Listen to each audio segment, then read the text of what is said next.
প্রথমে হত্যার কাজে ব্যবহৃত একটা মাফলার রয়েছে, এই মাফলারটি ইতিমধ্যে জব্দ করা হয়েছে এবং সে যে আগুন দিয়ে পোড়ানো তার যে মোডাস অপারেন্ডি, এই দিয়াশালাইটিও আমাদের উদ্ধার করা আছে। 18 তারিখ দুপুরবেলা, আপনারা জানেন যে দুপুরবেলা আমরা দুইজনের মৃতদেহ আমরা এখানে পাই।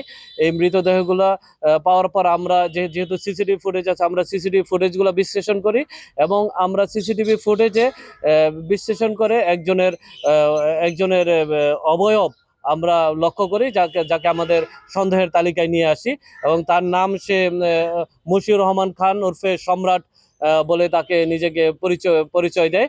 আমরা তাকে আমাদের হেফাজতে নিয়ে আসি, ইন্টেন্সিভলি তাকে জিজ্ঞাসাবাদ করি। জিজ্ঞাসাবাদের এক পর্যায়ে এসে আমাদের কাছে প্রাথমিকভাবে স্বীকার করে যে না, এই 6টি ঘটনার সাথেই মশিউর রহমান খান ওরফে সম্রাট এটার সাথে জড়িত আছে বলে আমাদের কাছে প্রাথমিকভাবে সে স্বীকার করে। আমরা তাকে ইতিমধ্যে বিজ্ঞ আদালতে আমরা প্রেরণ করেছি, 10 দিন রিমান্ড চেয়েছি।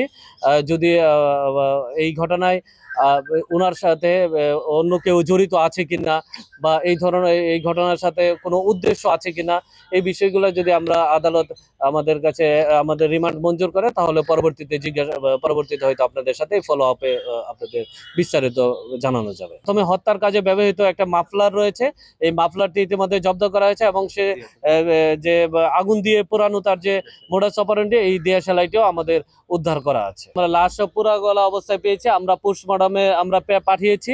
আমরা এখন পর্যন্ত কোনো রিপোর্ট পাইনি।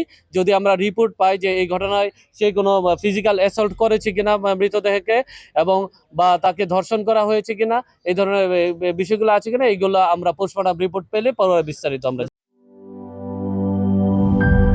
গ্লিটারের টুইন লেমন ও অ্যান্টিব্যাকটেরিয়াল ফর্মুলা বাসনকে চকচকে জীবাণুমুক্ত করে আমাদের দেয় গ্লিটার গ্যারান্টি।